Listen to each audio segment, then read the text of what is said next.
You think they want you now just how you want them. You think there's a chance, and a reasonable chance, that they want you sexually the same way you want them. Meanwhile, they're just smiling at you because they looked at you and they're just being nice. But your diseased thinking makes you think they're thinking the same thing you are.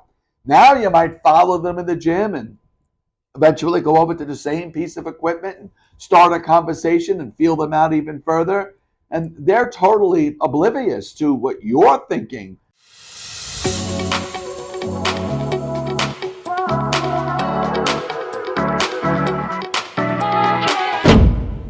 Hey guys, I'm behavioral health and sex addiction recovery coach Rob Lopicola, and I'm so grateful you're here today to talk more about the seeds of sex addiction.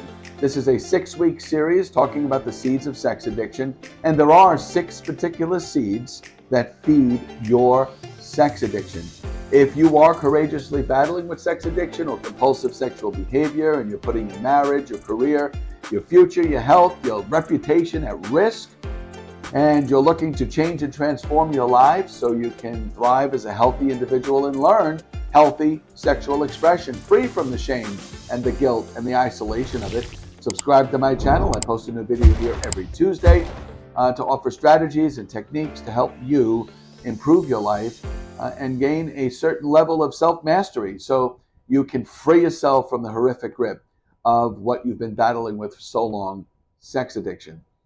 And what I do here is I help men who are putting their careers and marriages and lives at risk to change and transform. So you're in the right spot. So please, again, subscribe to my channel. Hit that like button if the video resonates with you. So today we're talking about the second seed of the 6 seeds of sex addiction in the 6-week series.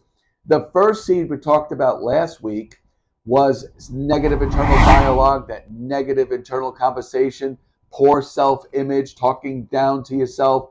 It's a form of self-abuse. In essence, you're abusing yourself with your internal conversation. And you walk around wearing masks of confidence and laughter and feeling as though you need to wear a mask to fit in, whether it's work or family or friends or your relationship. And ultimately, what you want to experience is freedom from that fakeness, if you will, freedom from the masks, and just be an authentic individual. That's honest and open with dignity and integrity. That's the ultimate goal here as you redesign your life from a life that's sex addicted to a life of sexual sobriety.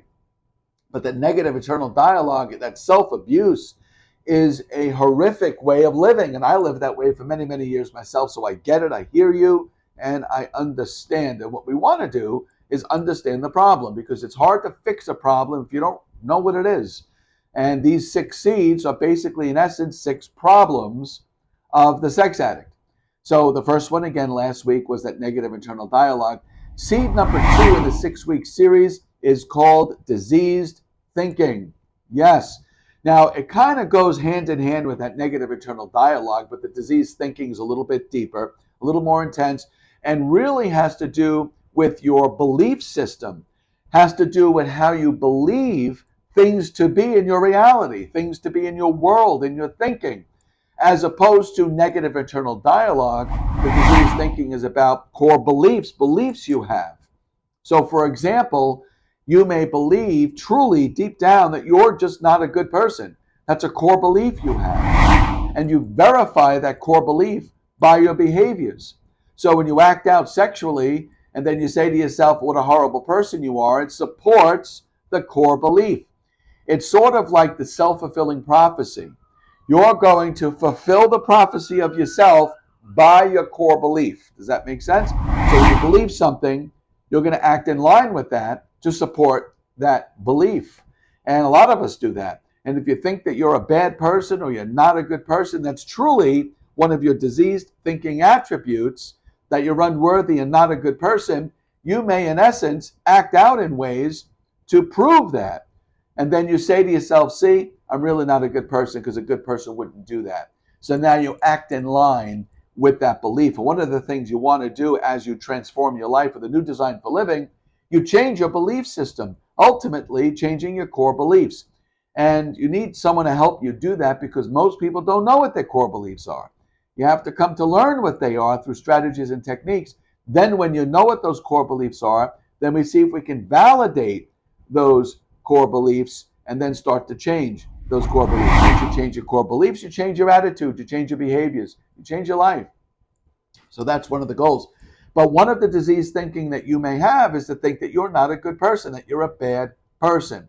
And again, you're going to act in ways to verify that. Another form of diseased thinking for the sex addict, and this is, you may have not have thought about this, and if you are a sex addict, now it may ring a bell with you, like, wow, I didn't even think of that.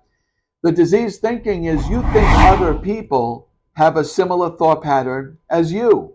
So for example, let's just say you're at the gym and you see a hottie, and of course you want to have the hottie, you want to connect with the hottie, you want to hook up with the hottie, and you're looking at the hottie and you're kind of trying to get the eye contact and you're trying to see if he or she's available for you.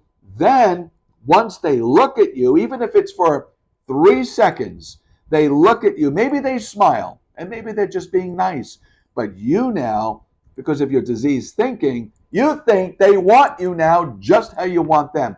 You think there's a chance, and a reasonable chance, that they want you sexually the same way you want them. Meanwhile, they're just smiling at you because they looked at you and they're just being nice. But your diseased thinking makes you think they're thinking the same thing you are. Now you might follow them in the gym and eventually go over to the same piece of equipment and start a conversation and feel them out even further. And they're totally oblivious to what you're thinking their intention was, and they were just being nice. So that's part of your diseased thinking, and it can put you in very uncomfortable situations with that form of thinking. They're not thinking what you're thinking, but you think they are. So you're going to follow them around and try to flirt and maybe break a boundary or two that's inappropriate. Meanwhile, that's not at all what their intention was. That's part of the diseased thinking. Another component of diseased thinking is objectifying. You objectify other people to satisfy your sexual perceived needs or sexual fantasies. You objectify. People are objects.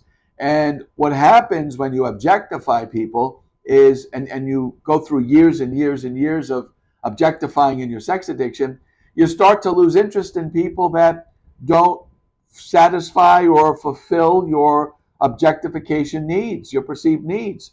So you start to not associate with your family or friends that have nothing to do with your sex addiction and your objectification, unless that friend or that family member can somehow feed that objectification by someone they know, and you want to get to someone that they know and you'll befriend somebody. Or if they're satisfying your sexual needs on some level, somehow your selfish, self-centered sexual needs you may associate. But generally, after years and years of objectification, that's part of the diseased thinking. People are objects. People aren't objects.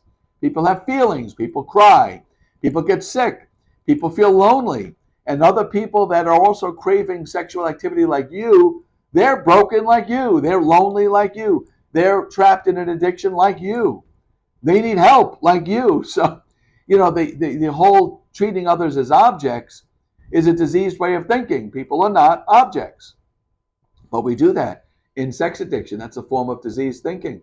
And another form of diseased thinking, and I don't know if you have this experience, some do, because we get so warped in our way of thinking. Did you ever drive your car down the road and you thought you saw someone that was sexy and hot, and maybe it was evening or nighttime, and you thought they were looking at you and they were standing in a provocative position, and you drive your car slower and you pass, and then it winds up being a stop sign or a phone booth, which I don't even know if they have those anymore, but like a pole maybe. It was something else, and you created this image in your distorted diseased thinking that that's a provocative person standing there, and it winds up being a garbage pail. I mean, did you ever have that experience? It's a little extreme, but people have had those experiences. That's a part of that diseased thinking. So the second seed again of sex addiction is diseased thinking, and that goes sort of to some degree hand in hand with that negative internal dialogue. So we have our first two seeds: negative internal dialogue, negative internal conversation, and the diseased thinking. Next week, we'll talk about the third seed of sex addiction. In the meantime, if this resonated with you, I'd love if you subscribe to my channel. I post a new video every Tuesday. Next Tuesday will be the third seed. I'm going to keep you in suspense on what that seed is. And if you are looking to change and transform your life, again, please subscribe to my channel. Hit the like button. Hit the bell so you're notified every time a new video is posted. And I offer a free 10-step strategy session if you're battling with sex addiction to help you begin your healing. I'll have the link below where you can go to my website, sexaddictionrelief.com. Thanks so much for being here. You have a great day, and we'll see you next Tuesday.